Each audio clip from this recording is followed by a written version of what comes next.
Hey, Vsauce, Michael here, and today we are going to talk about color. Green, green, green, green. Hold on, let me just pink this up. Yellow. Michael, aren't you going to come to the concert this evening? I read about that. There are going to be a lot of purple there. I didn't tell you about this earlier? Well, look, I have to go brown town first, but I'll be white, black. Colors. Did you know that the human eye can differentiate 10 million different colors? But what color is a mirror? You might say silver because mirrors are often illustrated that way. And to be sure, they are made out of silver or silvery things like aluminum. But a mirror, in reality, is whatever color you point it at. In this green room, the mirror is green. And if you look inside a mirror, it becomes you-colored. An object is whatever color it doesn't absorb.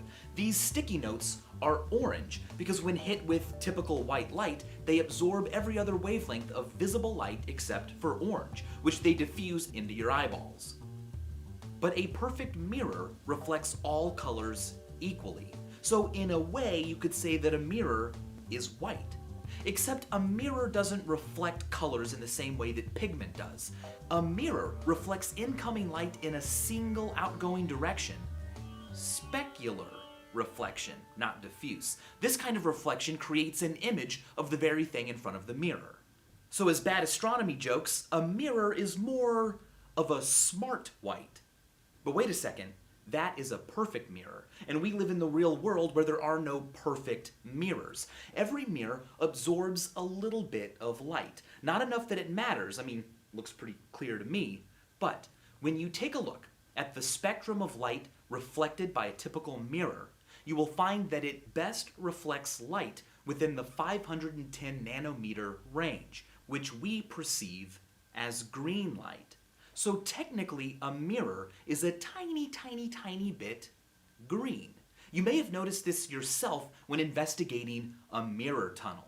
This happens when two mirrors face each other, reflecting the same scene back and forth and back and forth and back and forth. With each new reflection, a little bit more visual light is lost, but green least of all. That's why the reflection way down the tunnel is dimmer and greener. So maybe real-world mirrors aren't smart white, they're actually kind of green, but we should talk about white. En español, white es blanco. En français, white se dit blanc. And in English, we have a word that comes from the same root, black, which is the opposite of white. How did that happen? Well, it turns out that all of those words come from the same ancient Proto-Indo-European root word, black, which meant shine, burn, flash. Some languages took it to mean the brightness of the flash, white, while others took it to mean what's left behind, the burned, black darkness. If you have blue eyes, your eyes aren't actually blue in the sense that the molecules inside them are absorbing all other wavelengths of visible light and diffusing the blue. No. Instead, your eyes are blue for the same reason that the sky is blue, interference. In our sky, light from the sun encounters molecules of air, and because of the size of those molecules, light of longer wavelengths can slip on by, but shorter wavelengths crash into the particles, like blue light, and scatter, which is why we see blue when we look at the sky away from the sun. Without the air molecules, that space would just be black. And when direct sunlight has to travel through a lot of air, almost all the colors get scattered out except for the longest wavelengths, the red, which is what gives a sunrise and a sunset their color.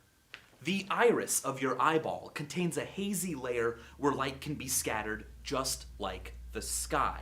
Through a similar but slightly different process, shorter wavelengths are scattered more, making your eyes look blue. Unless, of course, you have some melanin in that iris, in which case your eyes are going to be green, hazel, or brown. Enjoy those colors, and as always, thanks for watching.